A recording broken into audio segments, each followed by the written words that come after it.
In this video, we are going to talk about layout managers in Java. Our objective would be to create a GUI that has these four components: a JText field, a JLabel, and two JButtons laid out from left to right. To accomplish this, we can't just add the components right away. We'll first have to create a layout manager, and then we'll use that to set the layout of the container that contains these components. When you create a JFrame, the window has a container inside it. This is referred to as the content pane. When you add a component to a JFrame, like when you add a JButton, for example, that component actually goes directly into the content pane. You can think of the content pane and the JFrame as boxes. The content pane is like a box that is inside the bigger JFrame box.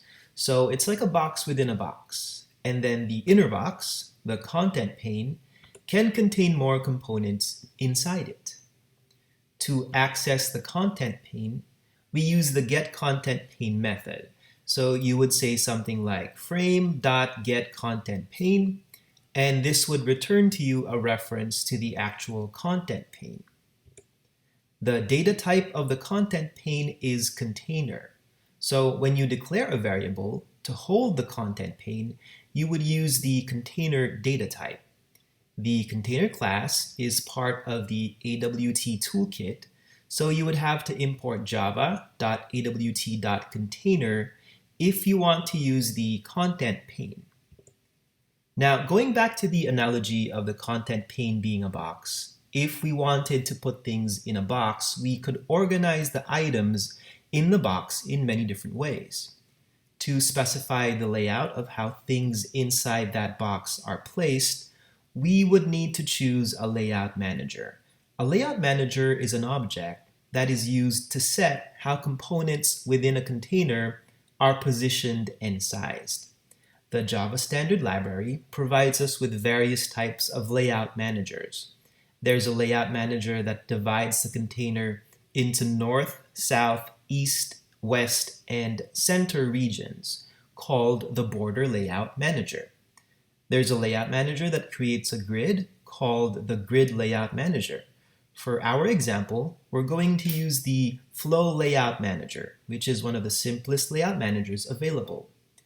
The Flow Layout Manager just places the components from left to right. If there's no more space in the row, the next component just goes down to the next row. If the container is wider than all the components in a row laid out, then the row is centered horizontally. Some layout managers are part of the AWT toolkit, while some are part of the Swing toolkit, and you may consult the Java documentation to see which ones are a part of AWT and which ones are a part of Swing. To use the layout manager, you would first need to create it. Different layout managers are created in different ways. For a Flow Layout Manager, you can just call the constructor without having to pass any arguments, while other layout managers will need arguments. Once you've created the layout manager, you use the setLayout method and call it on the container that you want to lay out.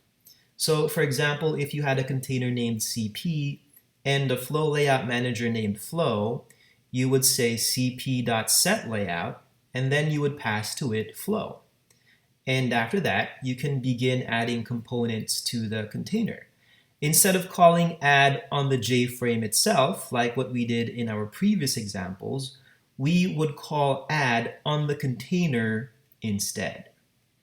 Depending on the layout manager used, you will use the add method differently. But with the Flow Layout Manager, you just simply call add and pass to it the component that you want to add.